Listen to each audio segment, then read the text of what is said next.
ذکر تیرا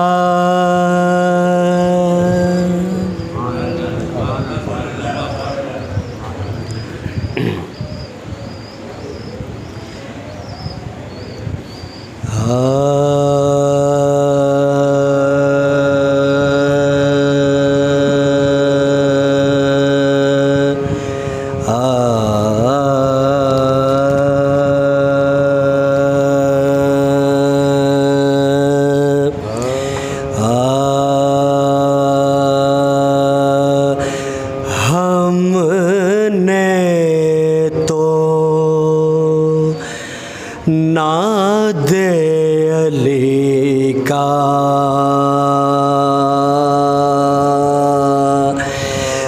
یہ قرینہ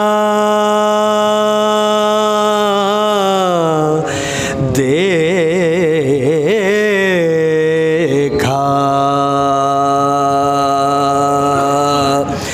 ہم نے تو ناد علی کا یہ قرینہ دیکھا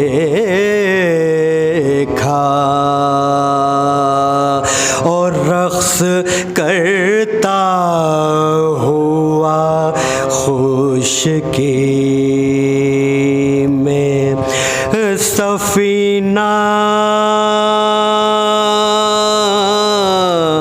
دیکھا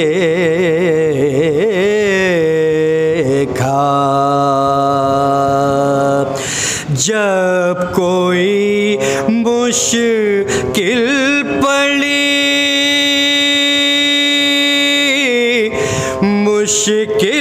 پڑی اور ہم نے پڑھا ناد علی جب کوئی مشکل پڑی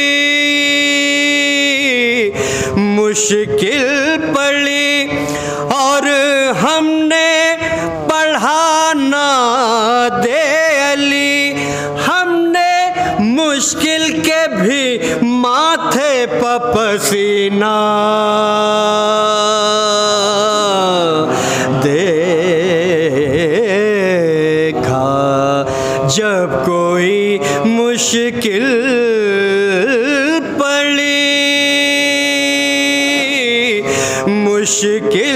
پڑی اور ہم نے پڑھا ناد علی ہم نے مشکل کے بھی ماتھے پہ پسینہ دیکھا ہم نے تو ناد علی کا۔ حضرات آخری میں بس 2 سوز ملاحظہ فرما لیں بے زحمت تمام آپ کی۔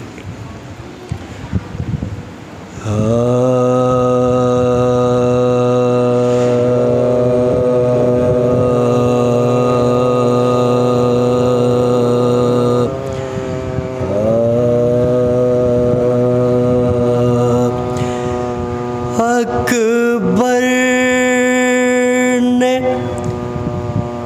جو گھر موت کا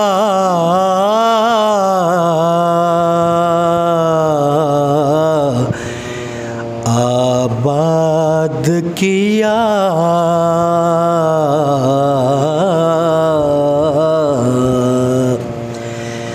اکبر نے جو گھر موت کا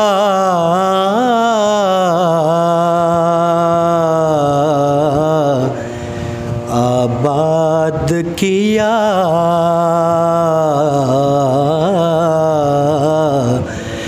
اور صغرا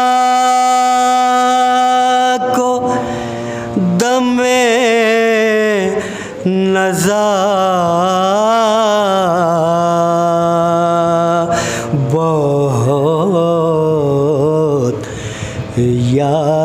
کیا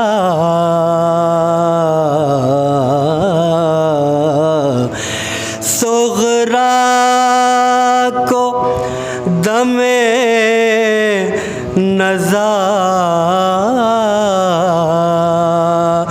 بہت یاد کیا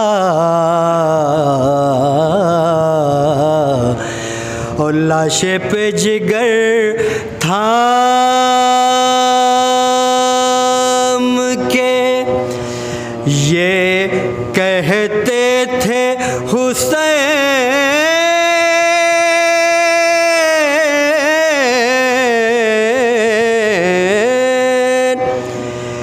لاشے پہ جگر تھام کے یہ کہتے تھے حسین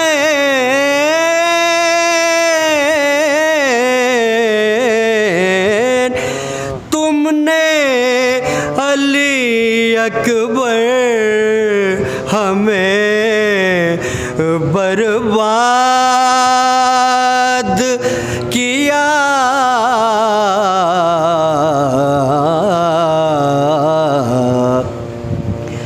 لاشے پہ جگر تھام کے یہ کہتے تھے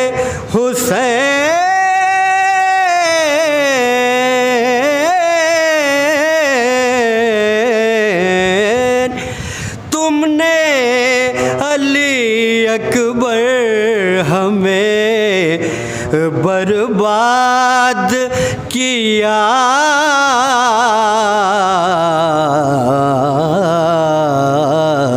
اکبر آخری میں ایک سوز اور ملاحظہ فرما لیں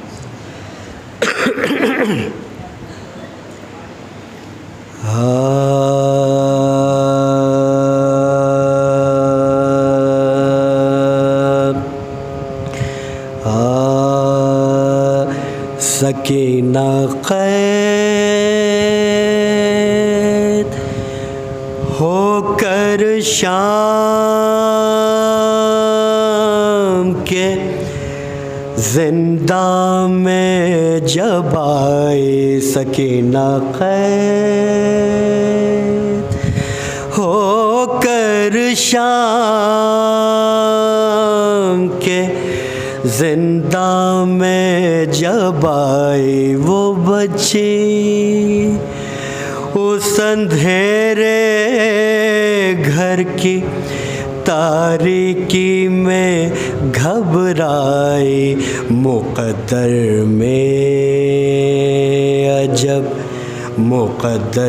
نے عجب آفت کی پہلی رات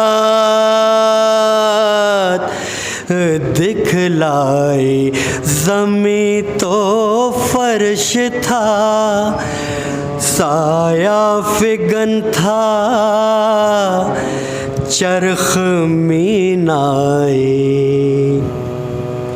پھوپھی کے پاس سوتی تھی نما کے پاس سوتی تھی پھوپھی کے پاس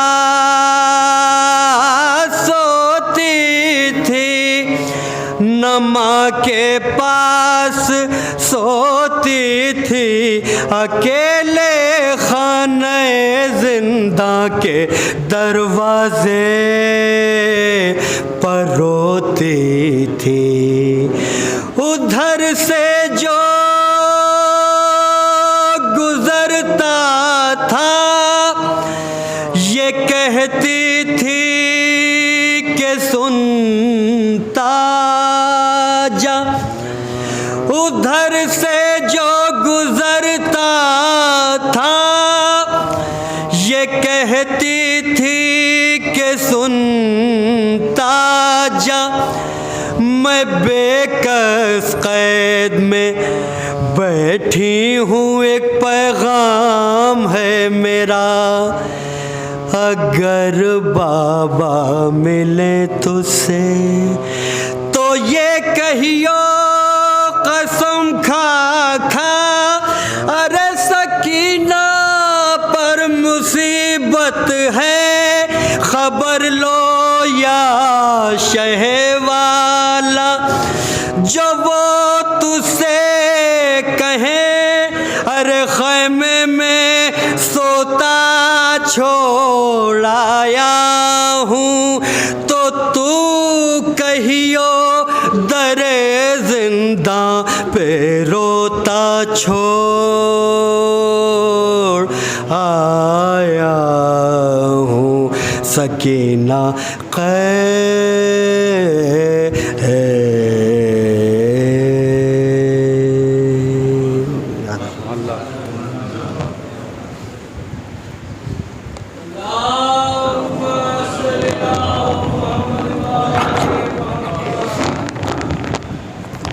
اب بطرز ادب گزارش ہے مولانا موصوف سے کہ وہ تشریف لائیں اور مجلس سے خطاب فرمائیں۔ مولانا حجت الاسلام احمد علی عابدی صاحب جو بامبے سے تشریف لائے ہیں، ایک نعرہ سلوات سے استقبال کریں۔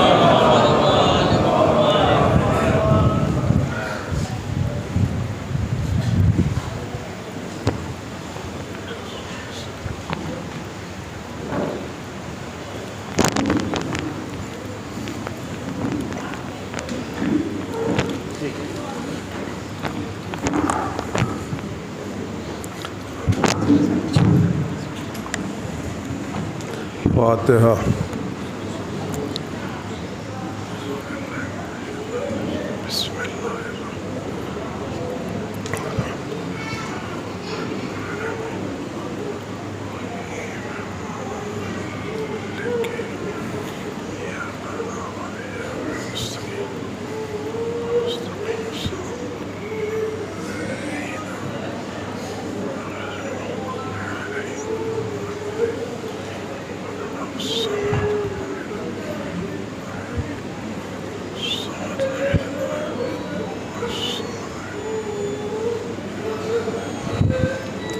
لا حول ولا قوة إلا بالله العلي العظيم۔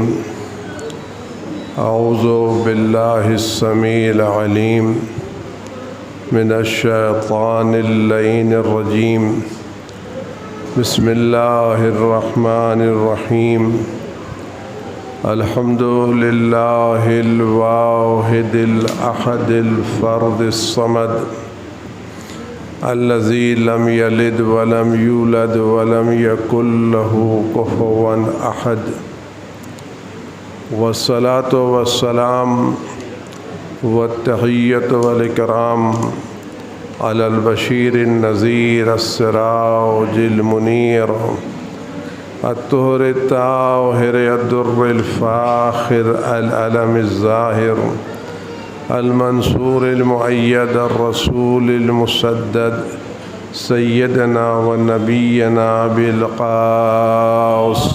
محمد وآله الطيبين الطاهرين المعصومين المظلومين الذين أذهب الله عنهم الرجس وطهرهم تطهيرا،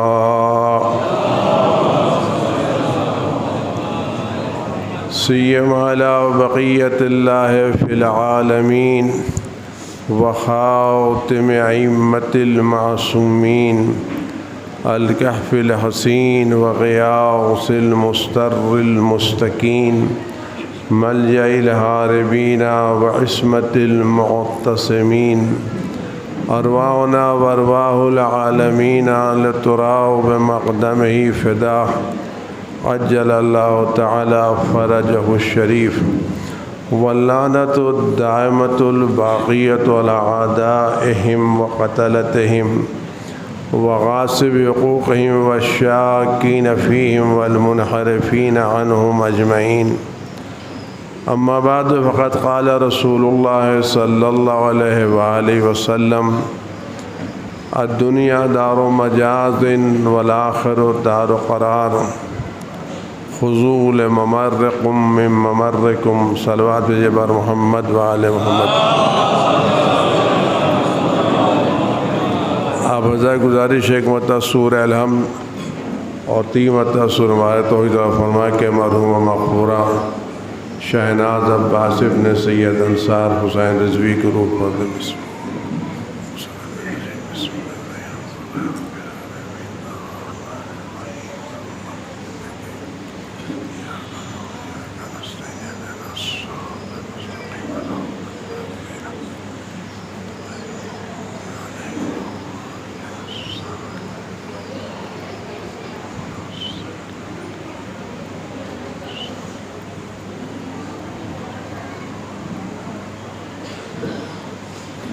خداوند عزیز متعال ہمارے امام وقت حضرت حجت ابن الحسن عسکری صلوات اللہ سلام علیہ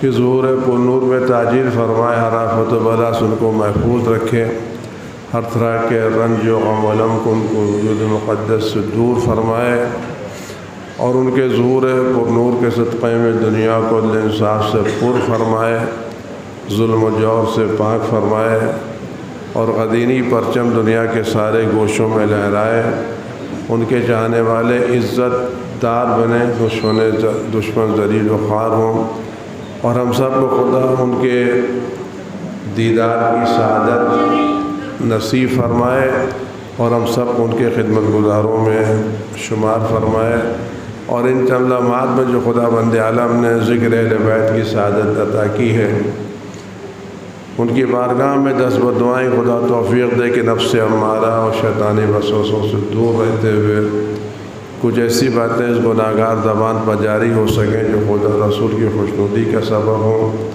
اور ہماری اور آپ کی بہتری کا سبب ہوں۔ ان سب پہ اپنے امام کی سلامتی کی دعا کرتے ہیں اور انہیں سے بہترین توفیقات کی درخواست کرتے ہیں۔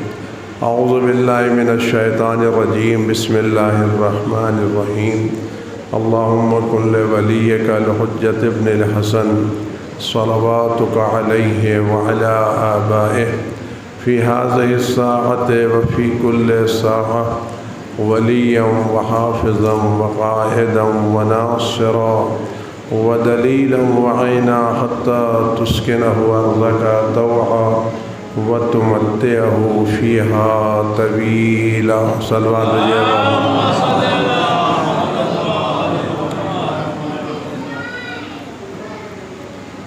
پیغمبر اکرم کا ارشاد ہے، اور یہ بات ہمارے ذہنوں میں رہے کہ ہمارے ائمہ نے اور رسول اللہ صلی اللہ علیہ وسلم نے جو باتیں بیان فرمائی ہیں وہ 100% درست ہیں، اور اس میں ذرہ برابر شک و شبہ کی گنجائش نہیں ہے۔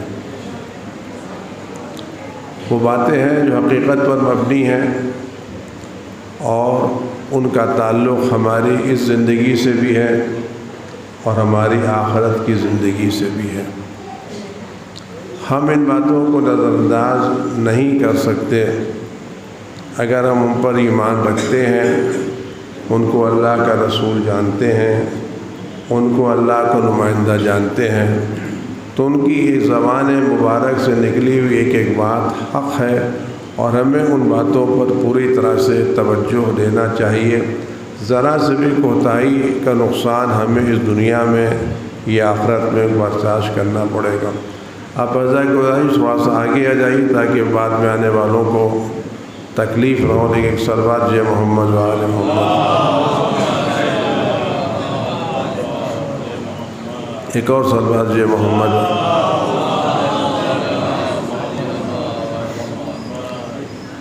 خدا نے اہل بیت علیہ السلام کو وہ کمال عطا فرمایا ہے کہ وہ چھوٹے چھوٹے جملوں میں بہت بڑی بڑی باتیں کہہ جاتے ہیں، اور 2 جملوں میں زندگی کے سارے مسائل حل کر دیتے ہیں، بشرطے کہ ہم ان کے نقطوں پر، ان کی باتوں پر غور کریں، ان کی باتوں کو سرسری انداز سے نہ لیں۔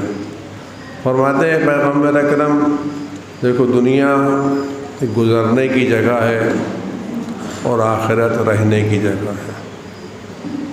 الدنیا دار و مجاز، دنیا گزرنے کی جگہ ہے، والآخرت و دار قرار، اور آخرت رہنے کی جگہ ہے۔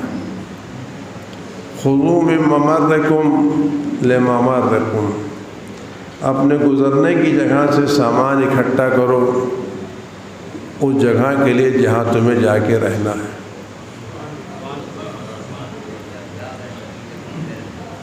یہ دنیا ہمارے پاس جیسی بھی ہو، چاہے تکلیفوں سے بھری ہوئی دنیا ہو، چاہے نعمتوں سے مالا مال دنیا ہو، ہم غریب ہوں یا فقیر، صلوات محمد و آل محمد،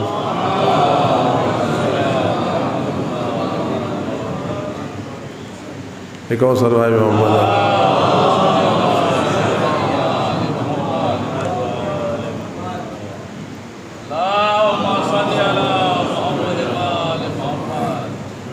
ایک اور صلوات محمد۔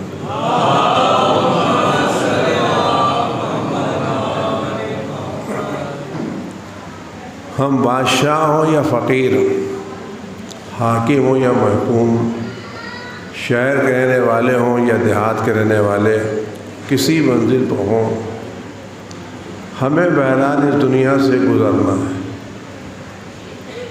چاہے ہم ایک چھوٹے سے مکان میں رہ رہے ہوں یا بہت بڑے محل اور حویلیوں میں رہ رہے ہوں، ان میں سے کوئی بھی جگہ ہمارے مستقل رہنے کی جگہ نہیں ہے، ہم ان سب جگہوں پر کرایہ دار ہیں۔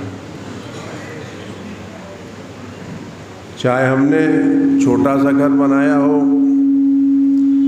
جس میں پیر پھیلانے کی جگہ نہ ہو، چاہے ہم نے بہت بڑا محل بنا لیا ہو، ان سب جگہوں پر ہم کرایہ دار ہیں، ہمیں ایک دن یہ گھر خالی کر کے جانا پڑے گا، اور ہم سے یہ گھر خالی کرا لیا جائے گا۔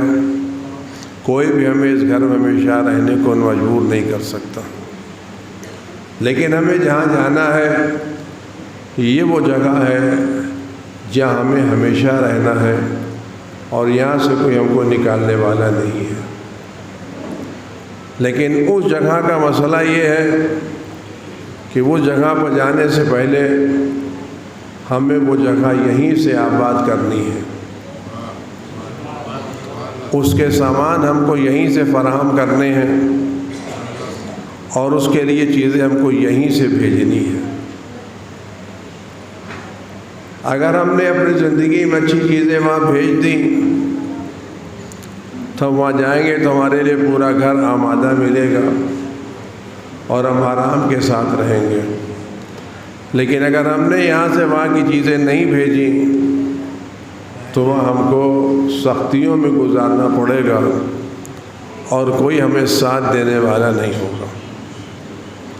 دنیا کا مسئلہ عزیزان گرامی یہ ہے کہ اپنی تمام خرابیوں کے باوجود اس میں بے سہاروں کو سہارا مل جاتا ہے، بے مکانوں کو مکان مل جاتا ہے، بھوکوں کو کھانا مل جاتا ہے، پیاسوں کو پانی مل جاتا ہے، بے سہاروں کو سہارا مل جاتا ہے۔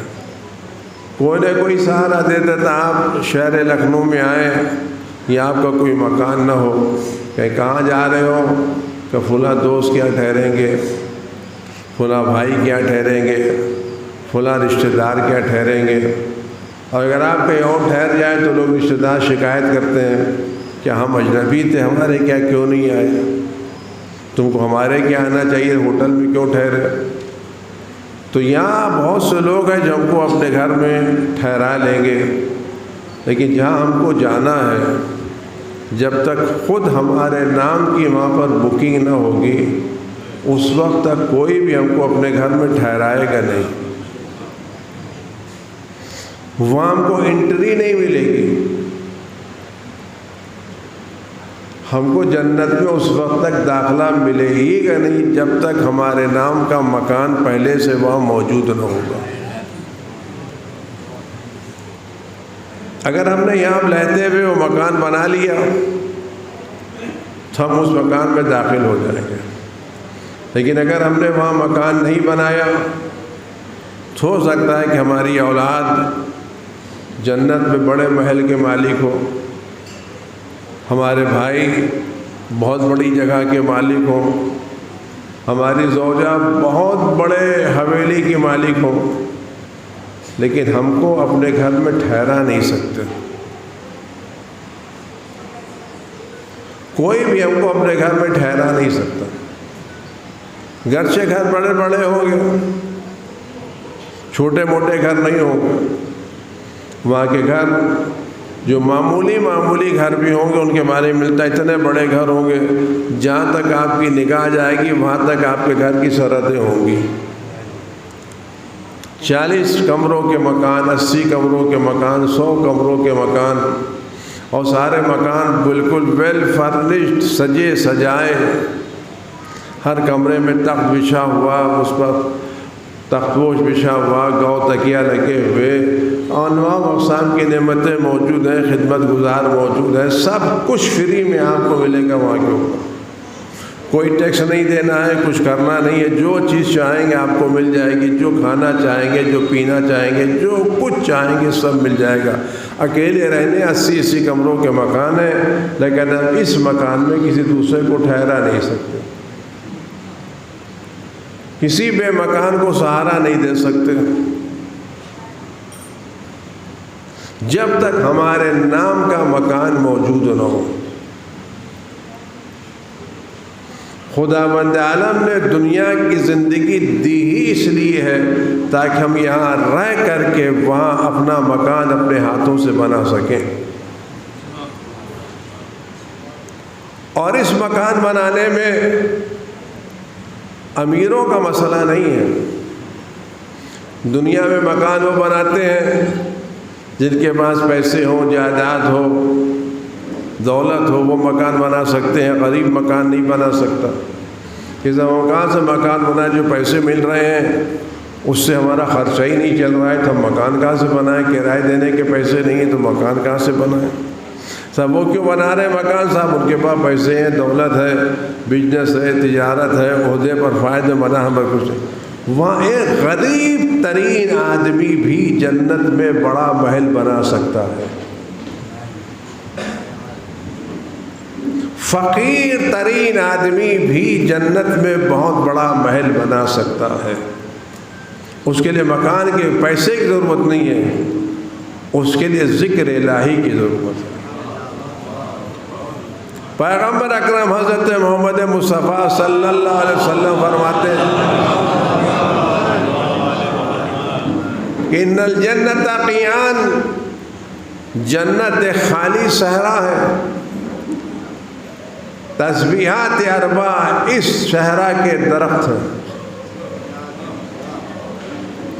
تم یہاں مکان بنانا چاہتے ہو تو اینٹا چاہیے، گارا چاہیے، مزدور چاہیے، سیمنٹ چاہیے، پانی چاہیے، تب کہیں جا کے ایک درخت بنانا ہے تو زمین چاہیے، بیج چاہیے، کہ نہیں۔ وہاں اگر تم مکان بنانا چاہتے ہو تو فرماتے دیکھو جنت ایک صحرا، اگر وہاں تم درخت اگانا چاہتے ہو تو ایک سبحان اللہ کی تسبیح پڑھو، اللہ تمہارے لیے ایک جنت میں درخت اگا دے گا۔ کہ سبحان اللہ والحمد للہ ولا الہ الا اللہ واللہ اکبر کہ تم نے تسبیح پڑھی، اللہ نے ایک درخت اگا دیا۔ آپ سچ بتائیں یہ تسبیح ایک امیر بھی پڑھ سکتا ہے، غریب بھی پڑھ سکتا ہے، ایک محلوں کا رہنے والا بھی پڑھ سکتا ہے، فٹ پاتھ پر رہنے والا بھی پڑھ سکتا ہے۔ اس تسبیح نہیں کہ خالی امیر پڑھیں گے، امیر بھی پڑھ سکتے ہیں، غریب بھی پڑھ سکتے ہیں، عالم بھی پڑھ سکتے ہیں، جاہل بھی پڑھ سکتے ہیں، اچھے بھی پڑھ سکتے ہیں، برے بھی پڑھ سکتے ہیں، اور اس کے پڑھنے کے لیے ضرورت نہیں، آپ کہیں چلتے چلتے پڑھ سکتے ہیں۔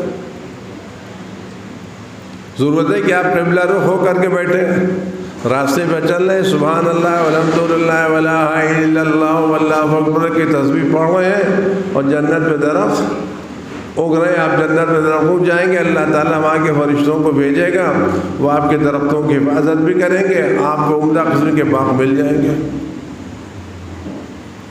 تو پیغمبر نے فرمایا، تو لوگوں نے کہا کہ پیغمبر ہمارے بہت سے درخت ہو جائیں گے، اگر ہم روزانہ ایک تسبیح پڑھیں تو ہر روز 100 درخت نکلیں گے، مہینے میں 3000 درخت ہو جائیں گے، تو ہمارے درختوں کی تعداد کتنی زیادہ ہو جائے گی؟ تو پیغمبر نے فرمایا درخت اگاؤ تو صحیح، لیکن ان کی حفاظت کا بھی انتظام کرو۔ ایسا نہ ہو کہ ایک طرف سے درخت اگاتے جاؤ، دوسری طرف سے درخت جلاتے جاؤ۔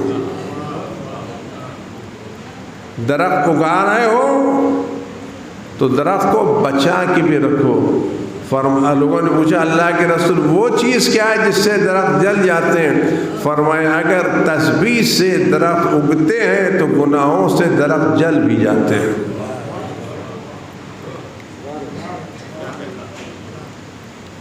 آپ دیکھیں جب کوئی دیہات میں درخت لگایا جاتا ہے تو اس درخت کے گرد ایک حالہ بنایا جاتا ہے۔ پرانے زمانے میں اینٹوں کا حالہ بناتے، دس زمانے میں لوہے کا بناتے ہیں۔ یہ کیوں بناتے ہیں؟ زمین اچھی ہے، بیج اچھا ہے، لیکن اگر ہم یہ حالہ نہیں بنائیں گے تو کوئی نہ کوئی چر جائے گا۔ یہ حالہ بناتے تاکہ درخت محفوظ رہے۔ اسلام نے کہا تقویٰ وہ حالہ ہے جو تمہارے درخت کو گناہوں سے بچا کر کے رکھتا ہے۔ صلوات پر محمد وعلیہ۔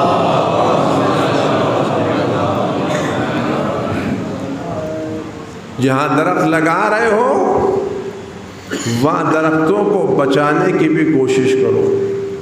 تو اگر ہمیں وہاں جانا ہے اور یقیناً جانا ہے، اور آپ یقین جانیں یہ دنیا ایک عجیب دنیا ہے، یہ عام جس کے لیے مکان بنائیں وہی اولاد آپ کو گھر سے نکالتی، دوسرے نہیں نکلتے۔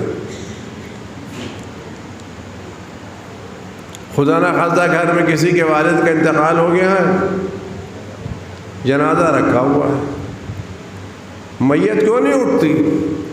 کہ بچہ نہیں آیا، بیٹا نہیں آیا۔ بیٹا آئے تو میت اٹھے۔ بیٹا آ جاتا ہے تو سب سے پہلے تابوت کو کاندھا کون دیتا ہے؟ تابوت کا اگلا حصہ کون پکڑتا ہے؟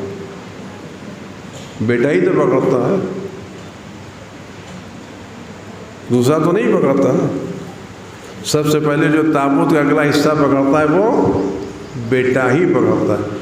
بیٹا اٹھاتا ہے، پھر لوگ ساتھ ہیں۔ تو جس کے لیے مکان بنایا تھا وہی ہم کو گھر سے نکالتا ہے، دوسرا نہیں نکالتا۔ کہ امید ہے گھر اپنے بچے کے لیے بنا دے، تو جس بچے کے لیے گھر بنایا اسی بچے نے ہم کو گھر سے نکالا اور جا کے کہاں ڈال دیا؟ ایک گڑھے میں ڈال دیا، اوپر سے تختہ لگا کے بند کر دیا تاکہ واپسی کا کوئی چانس نہ رہے۔ تمہاری اصلی جگہ تو وہی ہے نا، ہم سب کو وہیں جانا ہے۔ یہ دنیا دی گئی ہے ہمیں آخرت آباد کرنے کے لیے، اور جس نے ہم کو نعمتیں دی ہیں اس نے ان نعمتوں کے تعلق سے ایک ایک جگہ پر پہرے دار لگا دیے ہیں۔ خدا نے ہمیں جتنی بھی نعمتیں دی ہیں، کوئی بھی نعمتیں ایسی نہیں جو بالکل آزاد ہوں۔ خدا نے اگر آنکھیں دی ہیں تو اس پر بھی پہرے دار لگے، تم کیا دیکھ رہے ہو؟ محرم کو دیکھ رہے ہو نا محرم کو؟ موبائل میں کیا دیکھ رہے ہو؟ اچھی چیزیں دیکھ رہے ہو یا بری چیزیں دیکھ رہے ہو؟ ایسا نہیں کہ آنکھیں دیکھ کے ہم کو آزاد کر دیا گیا ہو۔ دنیا میں کسی آدمی کے پاس آنکھوں کا حساب ہو نہ ہو، لیکن جس خدا نے ہم کو آنکھیں دی ہیں وہ اس کے پاس پل پل کا حساب رکھتا ہے۔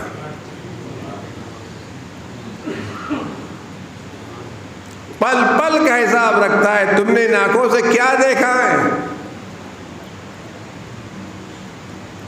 تم نے ان آنکھوں سے کتابیں صحیح پڑھی ہیں یا تم نے ان آنکھوں سے غلط چیزیں دیکھی ہیں؟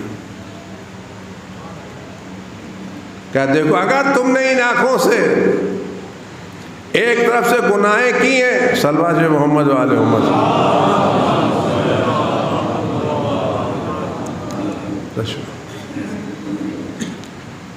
خدا کیسے کام کرتا؟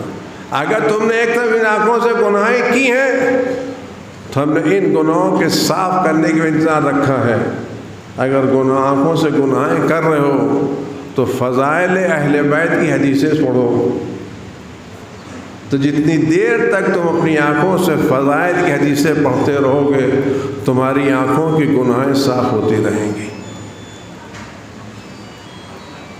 خدا کیسا انتظام کیا ہے اس نے. ایک ایک پل کا حساب ہماری آنکھوں نے کیا کیا دیکھا, کس کو دیکھا اور کس نیت سے دیکھا.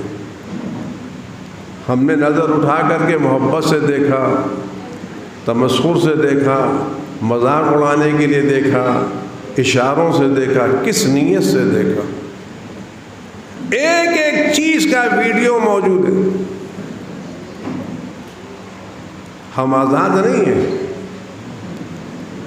اللہ نے کان دیا ہے تو وہاں بھی آدمی رکھا ہے. تم سن کیا رہے ہو؟ اچھائیاں سن رہے ہو یا برائیاں سن رہے ہو؟ تم سے یہ سوال نہیں کیا جائے گا کسی نے غیبت کیوں کی, سوال کیا جائے گا غیبت کی تم نے سنا کیوں. سوال نہیں کیا جائے کہ تم نے تہمت نہیں لگائی, دو تہمت لگا رہے تم سن کیوں رہے تھے. تم نے برائی سنی کیسے؟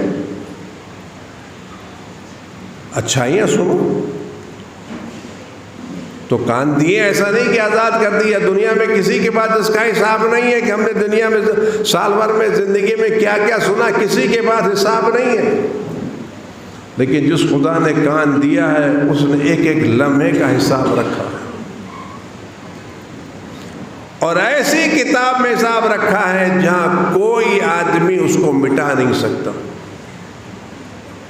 اللہ کے جو فائلیں ہیں وہ غائب نہیں کی جا سکتی.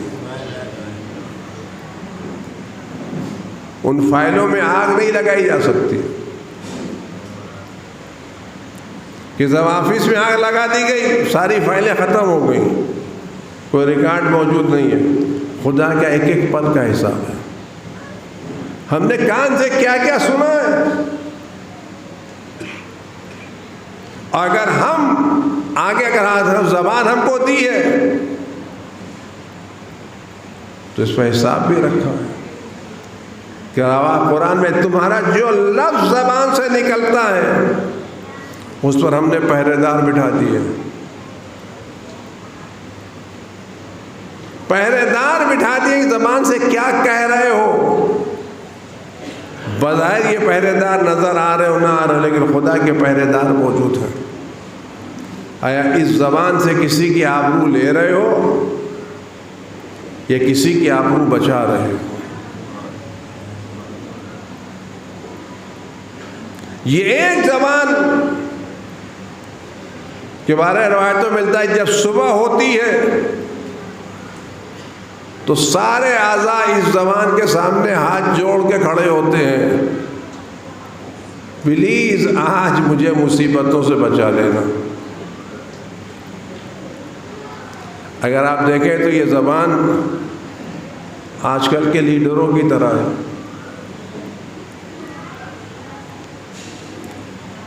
گالی زبان دیتی ہے, لاٹھی پیٹ کھاتی ہے.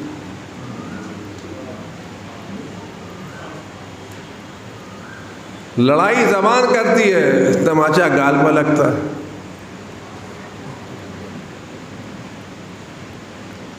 برائی زبان کرتی ہے, پیر ہمارا ٹوٹتا ہے. وہ تو لڑا کر کے اندر چلی جاتی ہے, پیٹتا پورا جسم ہے. آج کل کے لیڈروں کا کام یہی ہے, وہ تو لڑا کر کے اے سی میں بیٹھے رہتے ہیں, عوام پٹتے رہتے ہیں. گھر کسی اور کا جلتا ہے, مکان کسی اور کا برباد ہوتا ہے, ہاں ٹانگ کسی اور کی ٹوٹتی ہے. وہ تو آپس میں بڑے سے مزے سے اے سی میں بیٹھے رہتے ہیں. جیسے زبان گالی دے کر کے منہ میں آ کے بیٹھ جاتی ہے, وہ کہتے میں نے کیا کیا. تھوڑی سی تو بات کی تھی، خواہ تم کو مار پڑ گئی۔ کبھی آپ نے گالی دینے پر کسی کی زبان کھنچتے نہیں دیکھی، برائی کرنے پر کسی نے زبان کو نہیں ستایا، وہ تو اپنا کام کر کے چلی گئی، پیٹ کون رہا ہے؟ بیچاری پیٹ ٹوٹی جا رہی ہے،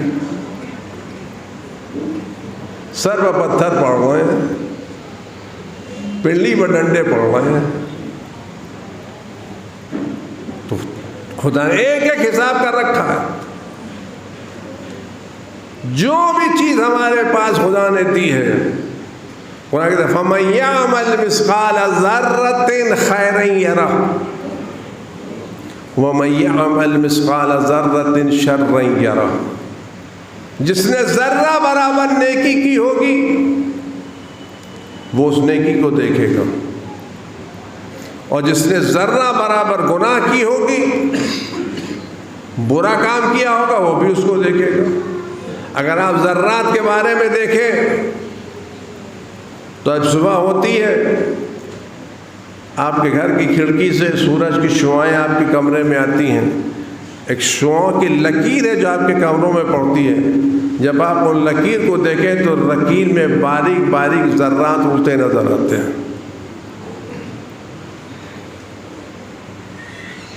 اگر آپ اس لکیر میں دیکھیں تو اس لکیر میں باریک باریک ذرات اڑتے ہیں۔ خدا کہتا ہے یہ جو باریک ذرات نظر آ رہے ہیں، ہم ان ذرات کا بھی حساب رکھتے ہیں۔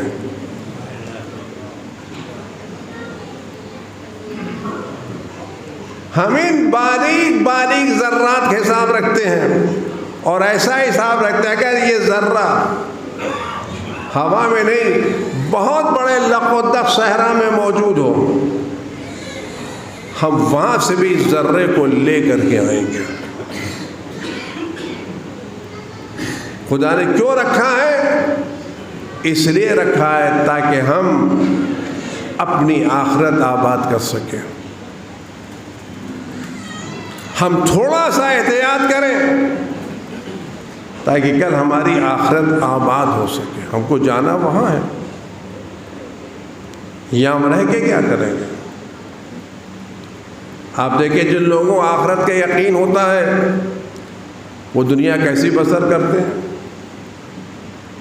میں ایک مرتبہ مسجد وقت آیت اللہ آقا سستانی مدثر اللہ کی خدمت اقدس میں موجود تھا، اور وقت تھا کافی، تو بات کر رہے تھے کیسے کیسے لوگ ہیں واقعی اللہ جس کو بڑا درجہ دیتا ہے بلا وجہ نہیں دیتا۔ انہوں نے مجھ سے فرمایا کہ میں نے مرجعیت کے بعد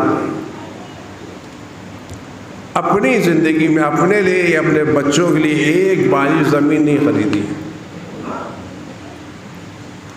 جس مکان میں میں رہ رہا ہوں یہ کسی نے مجھے رہنے کے لیے دیا ہے، نہ میرے پاس میرا ذاتی مکان ہے، تو میرے کسی بچے کے بعد میرا ذاتی مکان ہے، اور میں نے آج تک رکوع میں شریعہ سے ایک نیا پیسہ استعمال نہیں کیا۔ ایک پیسہ سہم امام یا ایک پیسہ سہم سادات میں نے اپنے نہ خود استعمال کیا ہے اور نہ اپنے بچوں کو دیا ہے۔ گھر میں کوئی بہت بڑی دعوت نہیں کرتا، کوئی بہت بڑا پروگرام نہیں کرتا، اور اگر کبھی میرے پاس کچھ لوگ کوئی تحفے لے کے آتے ہیں، خواتین آتی، کئی مرتبہ ان خواتین نے مجھے زیورات دیے ہیں تحفے کے طور پر، کہ میں نے ان زیورات میں سے ایک رنگ بھی اپنی بہو بیٹی کو نہیں دی، ایک رنگ بھی میں نے بہو بیٹیوں کو نہیں دی، میں نے غریبوں میں تقسیم کر دیا۔ مجھے جو مومنین تحفے دیتے، ہدیہ دیتے ہیں، میں ان تحفوں سے اپنی زندگی گزارتا ہوں، اور اس کے باوجود کوشش کرتا ہوں اس مختصر آمدنی میں کسی دو چار گھر کی کفالت کر سکوں۔ 2-4 یتیم گھر ہیں جن کی میں نے کفالت کا ذمہ اپنے سر لے لیا ہے. میں نے کپڑے نہیں بنوائے. آستین الٹے تو آپ کو پھٹے ہوئے کتے نظر آئیں گے. اس کا جملہ جو فرماتے ہیں واقعی ہم سب کے لیے بڑا کارم ہے کہ جو بچ جاتا ہے سال بھر میں وہ بھی دے دیتا ہوں جمع کر. جملہ کیا ہے کہ میں جمع کر کے کیا کروں؟ جہاں مجھے جانا ہے وہاں کے لیے بھیجتا رہتا ہوں.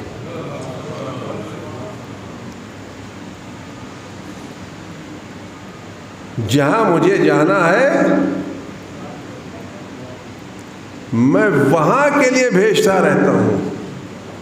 میں یہاں مکان بنا کے کیا کروں گا؟ میں وہ مکان بناؤں جس کو خالی کرنا ہے یا وہ مکان بناؤں جس میں مجھے ہمیشہ رہنا ہے؟ میں یہاں حویلی بناؤں جس کو چھوڑ کے جانا ہے یا جنت میں چھوٹا سا گھر بناؤں جہاں مجھے ہمیشہ رہنا ہے؟ آپ غور کریں یہ گھر کیسے بنے گا؟ عبادتوں سے، گناہوں سے بچنے سے، استغفار سے، غریبوں کی مدد کرنے سے. امام جعفر صادق علیہ الصلوۃ والسلام آپ غور کریں ہمارے پاس اتنے پروجیکٹ ہیں جنت میں گھر بنانے کے جس کو پاس کرنے کے لیے کسی نگر پالکا کی ضرورت نہیں ہے، کسی نقشے کا اپروو کرانے کی ضرورت نہیں ہے، کسی صنعت کی ضرورت نہیں ہے. ہمارے سامنے موجود ہے. آدھا امام کی خدمت حاضر ہوتا ہے، عرض کرتا ہے مولا میں ہر سال مدینے آتا ہوں. زمانے میں ہوٹل نہیں ہوا کرتے تھے تو میں چاہتا ہوں کہ جہاں مکے میں مدینے میں مکان خرید لوں، جب آؤں تو اس مکان میں رہوں. اس نے امام کو پیسہ دیا، چلا گیا. امام کا مطلب یہ ہے کہ اپنے ہمارے مال پر ہم سے زیادہ امام کا حق ہے. امام مسجد کا امام نہیں ہے. امامت کا مطلب یہ کہ اس کو ہمارے وجود پر ہم سے زیادہ اختیار حاصل ہے. ہماری جان پر، ہمارے مال پر، ہماری اولاد پر، ہماری جائیداد پر ہم سے کہیں زیادہ حق ہمارے امام کا حاصل ہے. اسے پیسے دے دیے، چلا گیا. پھر کچھ دن بعد واپس آیا تو کہا میں نے تمہارے لیے گھر خرید دیا، میں نے تمہارے لیے گھر خرید دیا اور اس گھر کی سند ہے جو میں تم کو لکھ کر کے دے رہا ہوں اپنے ہاتھوں سے سر. اور میں نے جو گھر خریدا ہے تمہارے لیے، اس گھر کی خصوصیت اس گھر کے ایک طرف رسول خدا کا گھر ہے،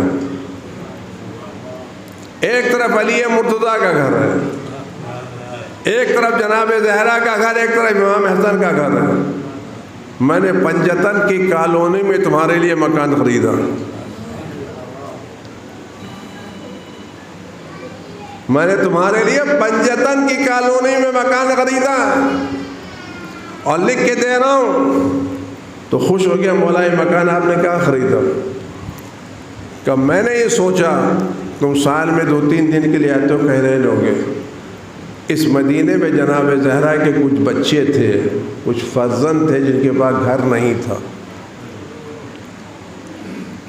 مدینے میں کچھ سادات تھے جن کے پاس گھر نہیں تھا. میں نے تمہارے پیسے سے ان سادات کو گھر خرید کے دے دیا ہے اور اس کے بدلے میں تم کو جنت کے گھر کا ایک دستاویز دے رہا ہوں.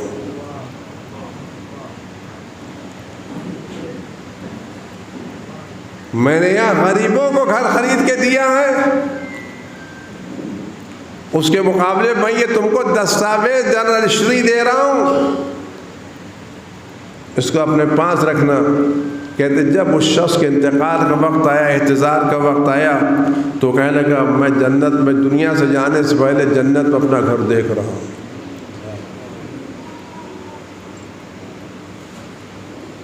میں جانے سے پہلے اپنا گھر دیکھ رہا ہوں.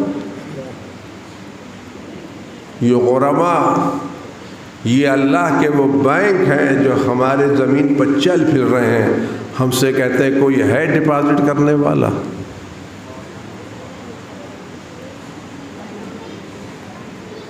ہے کوئی اپنے آخرت کا سودا کرنے والا؟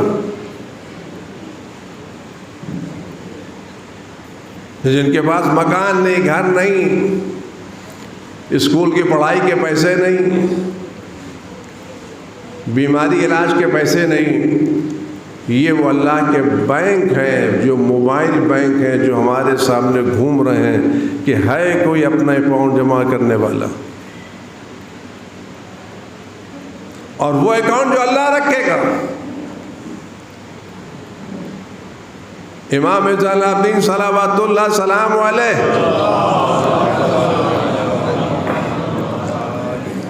سے ایک آدمی نے پوچھا, مولا ہمارے سامنے فقیر آتے ہیں, غریب آتے ہیں, ہم کبھی ان لوگوں کو عزت کی نگاہ سے نہیں دیکھتے, حقارت کی نگاہ سے دیکھتے ہیں, چلے جاؤ لے جاؤ مانگنے چلے جائے. جب آپ کے پاس کوئی غریب آتا ہے آپ کو بڑی عزت کرتے ہیں, بڑا احترام کرتے ہیں, بڑی توقیر کرتے ہیں اس غریب کی, فقیر کو اپنے گھر بلا کے رکھتے ہیں. وجہ کیا ہے؟ ہمارے سامنے کوئی ہاتھ پھیلاتا ہے ہم اس کو ذلیل سمجھتے ہیں, فقیر سمجھتے ہیں, دھتکار دیتے ہیں, نکال دیتے ہیں, پھٹا دیتے ہیں. آپ کیا کوئی غریب آتا ہے تو آپ بڑی عزت کرتے ہیں, بڑا احترام کرتے ہیں. تو امام نے کیا فرمایا, غور کریں اللہ نے کیسا کیسا انتظام کیا. کہ بتاؤ تم نے ایک اچھا گھر بنایا, اس گھر کو سجانے کے لیے تم نے بڑے سامان خریدے, صوفے خریدے, بیڈ خریدے, وارڈروب خریدے, یہ خریدے, وہ خریدے, سب خریدے. اب تم کو چاہتے ہو یہ گھر کوئی پہنچا دے, تم سامان لیے کھڑے ہو سڑک پر, وہاں گھر تک پہنچانے والا کوئی نہیں ہے. سامان تو بہت خرید لیا ہے لیکن گھر تک پہنچانے والا کوئی نہیں ہے. اگر اس میں کوئی آدمی آئے کہ کیا پریشان ہے, کہتے ہیں کہ میں پہنچا دیتا ہوں. اگر وہ سامان تمہارے گھر تک پہنچا دے, تم اس شخص کا شکریہ ادا کرو گے نہیں کرو گے؟ اس شخص کا احترام کرو گے نہیں کرو گے؟ کہ بڑے مشکل وقت میں کام آ گئے. کہ یہ فقراء وہ ہیں جو ہمارا سامان جنت کے گھروں میں پہنچا رہے ہیں.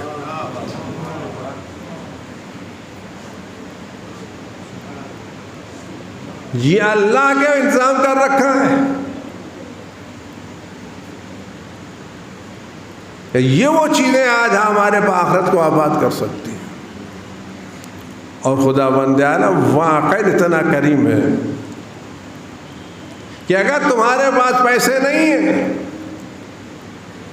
میں نے کسی غریب کو تڑپتا ہوا دیکھا, میرے پاس پیسے نہیں تھے, کہا تب بھی مت گھبراؤ, ہم اس کا بھی انتظام کریں گے. جن کے پاس پیسے ان کا بھی انتظام کریں گے, اور جن کے پاس بالکل پیسے نہیں ہم ان کا بھی انتظام کریں گے. لیکن نیت ہے میدان قیامت ہوگا, آدمی کو اس کی فائل دی جائے گی, وہ اپنی فائل دیکھے گا, کہے گا یہ میری فائل نہیں ہے, یہ کسی اور کی آگے. کیا کیوں؟ کیونکہ اس میں تو بہت سی مسجدیں بنی ہوئی, میں نے تو کوئی مسجد بنوائی نہیں ہے. بڑے امامباڑے بنے ہوئے, میں نے کوئی امامباڑہ بنوایا نہیں. بڑے غریبوں کے مکان بنے, میں نے ایک مقدر مکان نہیں بنوایا. یہ فائل کسی اور کی ہے, میری فائل نہیں ہے. میرے پاس پیسے ہی نہیں تھے, میں مکان کہاں سے بنوایا؟ کہ یہ فائل تمہاری ہی ہے. کہ بھائی میں نے مکان نہیں بنوایا, میں نے مسجدیں نہیں بنوائی, میں نے امامباڑے نہیں بنوائے, میں نے کسی غریب کی مدد نہیں کی. کہا نہیں کی, لیکن تمہاری نیت تو تھی, اگر میرے پیسے ہوتے تو میں مسجد بنوا دیتا. نیت تو تھی, میرے پاس پیسے ہوتے میں باڑا بنوا دیتا. خدا تمہاری نیتوں پر تمہارا مکان بنائے گا. لیکن اس کے لیے جس کے پاس واقع نہ ہو، ان کے لیے نہیں کہ ہیں تو ہیں، دل تو بہت زیادہ بنوا دیں لیکن نکلتا کچھ بھی نہیں ہے. یہ ان کے لیے کہ واقعاً کچھ نہیں ہے. جو واقعاً خالی ہاتھ ہیں. آپ سچ بتائیں، اتنا انتظام کرنے کے بعد بھی اگر کوئی شخص جنت میں مکان نہ بنا سکے تو کوتاہی کس کی ہے؟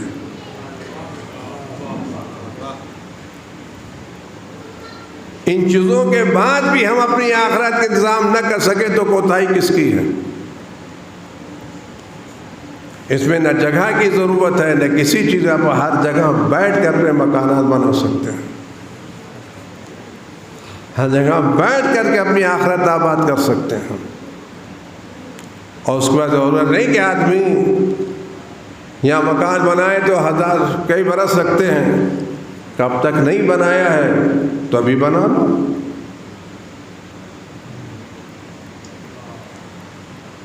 کہ 70 برس ہو گئے، 80 برس کے ہو گئے، چلا نہیں جاتا ہے، اٹھا نہیں جاتا ہے.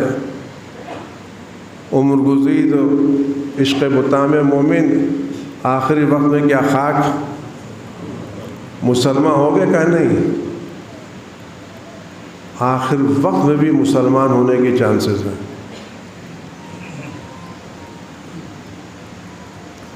جب تک موت کا فرشتہ سامنے نہیں آ جاتا اس وقت تک سارے اعمال کے دھلنے کے امکانات موجود ہیں. اور اس دھلنے کے لیے کوئی ضرورت نہیں کہ آدمی محنت کرے. امام زین العابدین علیہ الصلوۃ والسلام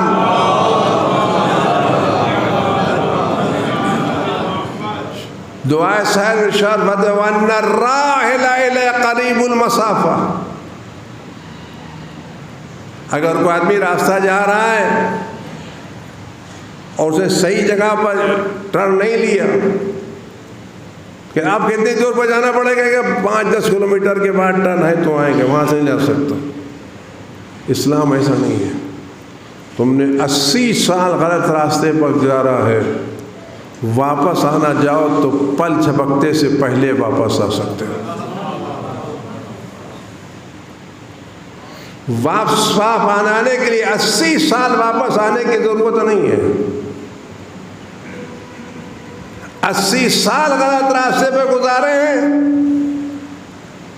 ایک نماز نہیں پڑھی، ایک روزہ نہیں رکھا، ایک کار خیر نہیں کیا، لیکن واپس آنا چاہو تو ایسے واپس آؤ جیسے تم راستہ بھولے ہی نہیں تھے.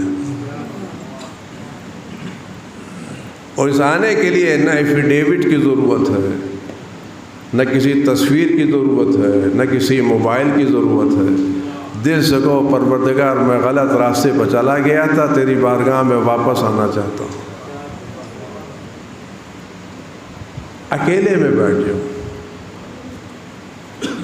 زبان کام نہیں کرتی، نہ کرے. زبان سے الفاظ نہیں نکلتے، نہ نکلے. تم اپنی آنکھوں کو زبان بناؤ، آنسوؤں کا اپنا ترجمان بناؤ. خدا کی بارگاہ میں ایک لمحے کی شرمندگی زندگی بھر کے گناہوں کو معاف کر دے گی. خدا اتنا مہربان ہے، ایک لمحے میں. اور خدا جب معاف کرے گا ایسا نہیں کہ آدمی رجسٹر پہ لکھتا ہے تو اس کا لال قلم لگاتا ہے کہ معاف کر دیا گیا، تو لال قلم لگنے کا مطلب نیچے کچھ لکھا تھا لال لگایا گیا. خدا ایسا معاف کرے گا جیسا لگے گا کوئی گناہ تھا ہی نہیں.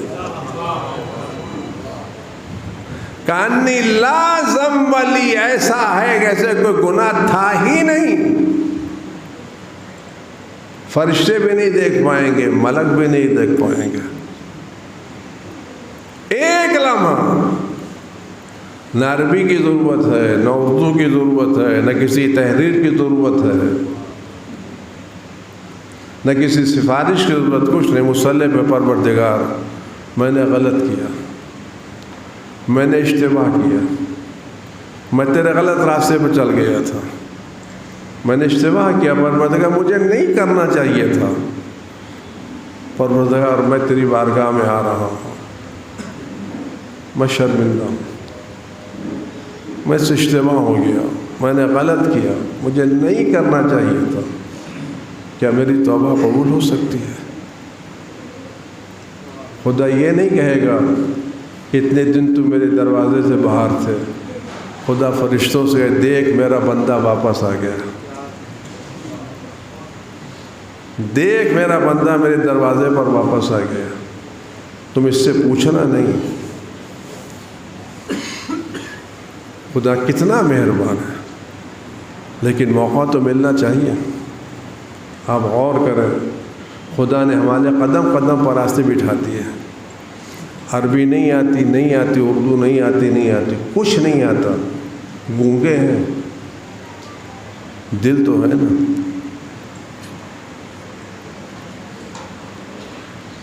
خدا زبان سے زیادہ دل کی زبان جانتا ہے۔ خدا کیا زبان کے ریکارڈ کی ضرورت نہیں ہے، خدا ارادوں سے جانتا ہے۔ یہ ارادہ جو تم کر رہے ہو، یہی ارادہ خدا تک پہنچا دے گا۔ کتنا خدا رحیم ہے، کتنا خدا کریم ہے۔ میرے پاس وقت نہیں ہے، میں آپ کے سامنے داستانیں بیان کرتا کہ کیسے کیسے لوگ کس کس گناہ کی منزل پر تھے، لیکن خدا نے ایسا پاک کیا۔ اور پاک کرنے کا انداز بھی خدا کیا کہتا ہے، دیکھو گناہیں دو طرح کی ہیں، کچھ نمازیں ہیں جو سے قضا ہوئی ہیں، کچھ تم نے غیبت کی ہے، جھوٹ بولا ہے، تہمتیں لگائی ہیں، غلط کام کیا ہے، تو غلط کام کا کفارہ یہ کہ آج طے کر لو کہ آج سے نہیں کریں گے۔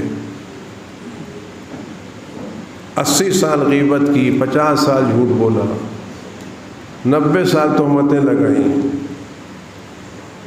کچھ نہیں، بیٹھ جاؤ، پروردگار میں نے غلط کیا۔ اور جن لوگوں کی غیبتیں کی، تہمتیں لگائیں، ان کو نہیں پہچانتے، تو بیٹھ جاؤ، ان کے لیے استغفار کرو، پروردگار ان کو بخش دے جن کو میری زبان سے تکلیف پہنچی ہے، ان کو بخش دے جن کی میں نے آبرو لی ہے، ان کو بخش دے جس کو میں نے ستایا ہے۔ تم استغفار کرتے جاؤ گے، تمہارا نام اعمال پاک ہوتا چلا جائے گا۔ اشتہار کی ضرورت نہیں ہے، پبلسٹی کی ضرورت نہیں ہے۔ ایک لمحہ کرو کہ طے کر لو میں آج سے نہیں کروں گا۔ خدا کتنا قریب ہے۔ اور اس کے بعد خدا نے ہم کو جو سہارے دیے ہیں جو کسی کو نہیں دیے ہیں، اگر تم اکیلے نہیں آنا چاہتے تو ہم نے 14 سہارے تم کو دے کے رکھے ہیں۔ ان کا نام لو، ہم نے ان کے نام سے آدم کو بخشا ہے، ان کے نام سے حوا کو بخشا ہے۔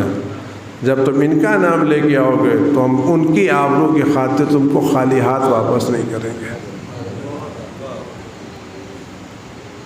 اور ایک جملہ میں آپ سے کروں، واقعاً خدا اتنا کریم ہے، اتنا کریم، اتنا کریم کہ تم کو اپنے گناہوں پر آنسو بہانا نہیں آتا نا،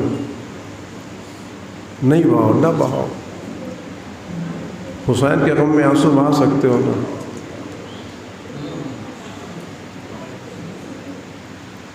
اپنے گناہوں پر رونا نہیں آتا نہ رو، کیونکہ ہم کو گناہوں کا اندازہ نہیں ہے تاکہ ہم روئیں، نہیں روتے تو نہ رو۔ تم حسین کو یاد کر کے رو سکتے ہو نا، تو حسین کو یاد کر کے رو، ہم تمہارے ہر گناہ کو بخشتے چلے جائیں گے۔ اس رونے کے لیے مجلس میں آنے کی ضرورت نہیں ہے، فرش ادا کی ضرورت نہیں ہے، اپنے گھر پہ بیٹھ جاؤ اور حسین کو یاد کر کے روتے رہو۔ امام نے ابن قردین سے فرمایا، ابن قردین تو میرے جد کی زیارت کو نہیں جاتے، نزدیک ہے، کا مہینے میں، سال کا نہیں، مولا کا کیوں؟ کہ میں جہاں رہتا ہوں وہاں کا حاکم ناصبی ہے، اور میں شہر کی جانی مانی شخصیت ہوں. اگر میں جاؤں اس کو پتہ چلے گا واپس آئے گا تو مجھے قتل کر دے گا, ستائے گا. اس لیے میں کربلا نہیں جاتا آپ کے جد کی زیارت کے لیے. لیکن مولا ایسا بھی نہیں ہے کہ میں آپ کو یاد نہیں کرتا. جملہ سنیں گے آپ, غور کریں. مولا جب محرم آتا ہے, عاشور کا دن آتا ہے, تو میں اپنے گھر والوں سے الگ ہو کر کے کمرے میں بیٹھ جاتا ہوں اور آپ کے اجداد پر ہونے والے, حسین پر ہونے والے مصائب کو یاد کر کے روتا رہتا ہوں. اور اتنا روتا ہوں کہ میرا کھانا پینا چھوٹ جاتا ہے. میرے گھر والے مجھ سے الگ ہو جاتے ہیں, میں کمرہ بند کر کے روتا رہتا ہوں, کیونکہ وہاں پر کوئی مجلس نہیں ہو سکتی تھی. کیوں؟ حسین کا غم ایسا ہے نا, رونے کے لیے کسی مصائب کی ضرورت نہیں ہے. آپ اکیلے بیٹھ کے سوچیں, اکبر کے سینے پر برچھی لگی تو آنکھوں میں آنسو بہتے.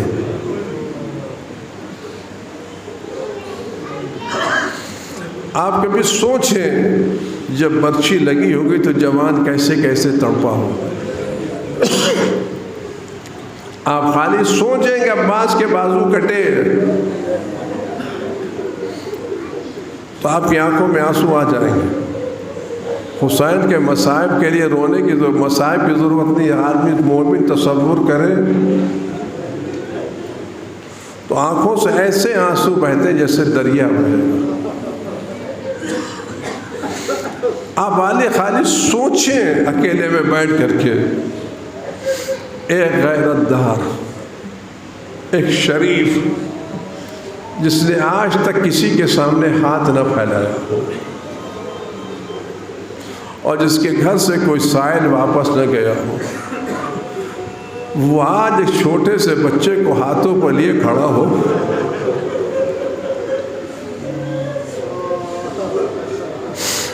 اور پانی مانگ رہا ہو. کن لوگوں سے پانی مانگ رہا ہو؟ عزیز مصائب میرے لیے پڑھ دینا آسان ہے, لیکن آپ حسین کے دل سے پوچھے پانی کس سے مانگا جا رہا ہے؟ اپنوں سے نہیں, پرایوں سے نہیں. حسین ان سے پانی مانگ رہے ہیں جنہوں نے تھوڑی دیر پہلے اکبر کے سینے پر برچھی لگائی ہے. ان سے پانی مانگ رہے ہیں جنہوں نے تھوڑی دیر پہلے عباس کے بازو قلم کیے ہیں. ان سے پانی مانگ رہے ہیں جنہوں نے قاسم کی لاش پامال کی ہے. آپ غور کریں, ایسے دشمنوں سے حسین ابن علی پانی مانگ رہے ہیں. اس لیے امام حسین نے آپ کو کسی وقت یاد نہیں کیا, لیکن جب اکبر سے اصغر کے پانی لاگے تو آواز دے, اے میرے شیعوں کاش تم کربلا کے میدان میں ہوتے اور تم دیکھتے میں کس طرح سے اپنے بچے کے لیے پانی مانگ رہا تھا. ان لوگوں نے پانی نہیں دیا. عزیز کہتا ہے کہ مولا میں آپ کے مصائب یاد کرتا جاتا ہوں, روتا جاتا ہوں, روتے جاتا ہوں, روتے جاتا ہوں. تو کہتا ہے کیا تم اس کو کم سمجھتے ہو؟ تمہارا یہ انہوں رسول اللہ کے ساتھ صلہ رحم ہے, رسول اللہ کے ساتھ احسان ہے. اس کے بعد ایک جملہ کہتے ہیں عزیز تو یاد ہے کہ بہت بڑا جملہ ہے ہم لوگ یہ, کہا جب ایسے مصیبت مصائب یاد کا زدار کا انتقال ہونے والا ہوتا, ملک الموت اس کے سرانے آ جاتے ہیں. علی علیہ السلام رسول اللہ سے سفارش کرتے ہیں, اللہ کا رسول یہ مرنے والا میرے حسین کا زادار تھا.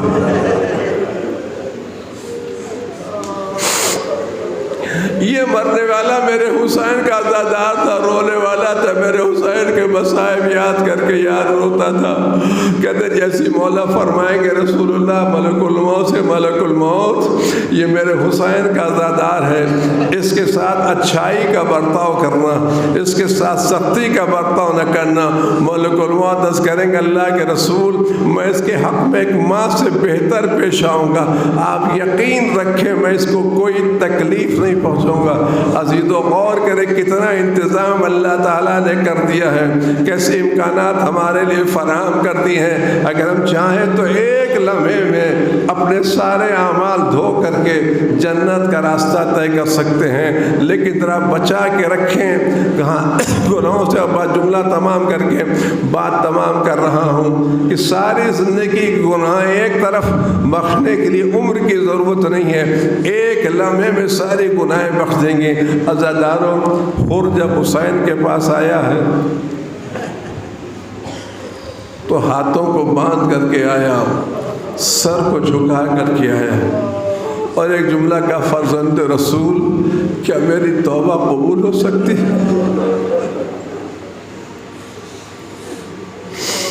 فرزند رسول کیا میری توبہ قبول ہو سکتی ہے؟ امام حسین نے یہ نہیں فرمایا حر اب آئے ہو جب میرا اصغر شہید ہو، میرا بچہ اب رو رہا ہے، اب تم آئے ہو جب میرے خیمے اجڑ گئے، اب تم آئے ہو جب میرے بچے پیاس سے تڑپ رہے ہیں۔ حسین نے ایک تانا نہیں دیا، نہ خیمے کو جڑنے کا تانا دیا، نہ پیاس کا تانا دیا، نہ بچوں کو تڑپنے کا تانا دیا، بلکہ اس طرح سے حر کو اسی کلیجے سے لگایا جس پر کبھی عباس کا سر رکھتے تھے، جس پر کبھی علی اکبر کا سر رکھتے تھے۔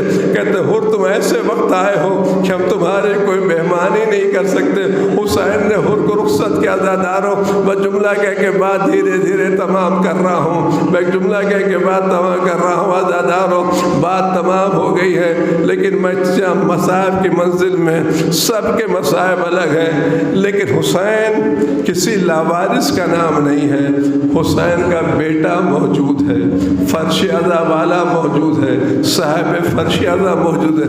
ہم تو دن میں ایک مرتبہ روتے ہیں، سال میں محرم میں روتے ہیں، لیکن حسین کا بیٹا کہتا میں صبح روتا ہوں، شام روتا ہوں، آنسوؤں کے بدلے خون روتا ہوں، میں دن بھر روتا ہوں، اس لیے کہ ہم مصائب کو سن رہے ہیں اور حسین کا بیٹا مصائب کو دیکھ رہا ہے، حسین کا بیٹا مصائب کو دیکھ رہا ہے۔ اسے جب حسین کا لال آئے گا تو اپنے ظہور کا آغاز حسین کی مجلس سے کرے گا، حسین کی مجلس سے کرے گا، آواز دے گا خانہ کعبہ کا پردہ پکڑ کے، آواز دنیا والوں مجھے پہچان لو، میں کون ہوں؟ میں وہ ہوں کہ جس کے جد حسین کو لوگوں نے پیاسا مارا ہے۔ ان جدی الحسین قتلوا الشانہ، میرے جد حسین کو لوگوں نے پیاسا مارا ہے۔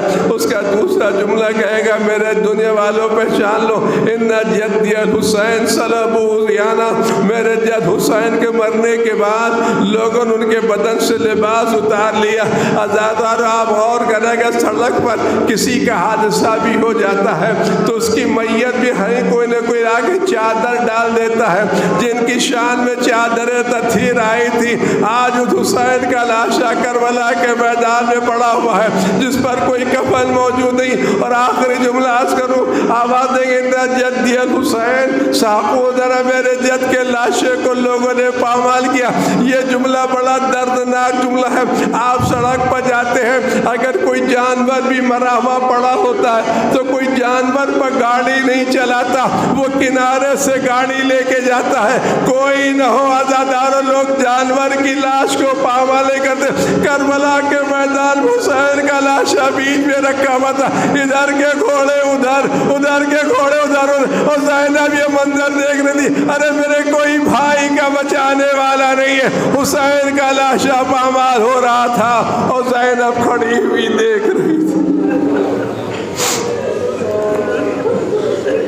الہی بحق الزہراء و ابیہا و بعلہا و بنیہا والسر المستودع ان تصلی علی محمد و آل محمد، پروردگار امام اس کے ظہور میں تعجیل فرما، خرافت ولا سے ہمارے امام کی حفاظت فرما، ہر طرح کے رنج و غم و علم کو ان کو وجود مقدس سے دور فرما، پر اس دور آخر زمان میں مرنے سے پہلے ہمیں توبہ کی توفیقات عنایت فرما، مرنے سے پہلے ہماری تمام گناہوں کی مغفرت فرما، پروردگار مرنے سے پہلے ہمیں جنت میں گھر بنانے کی توفیقات عنایت فرما، قلب مقدس امام زمان ہم سے راضی و خوشنود فرما،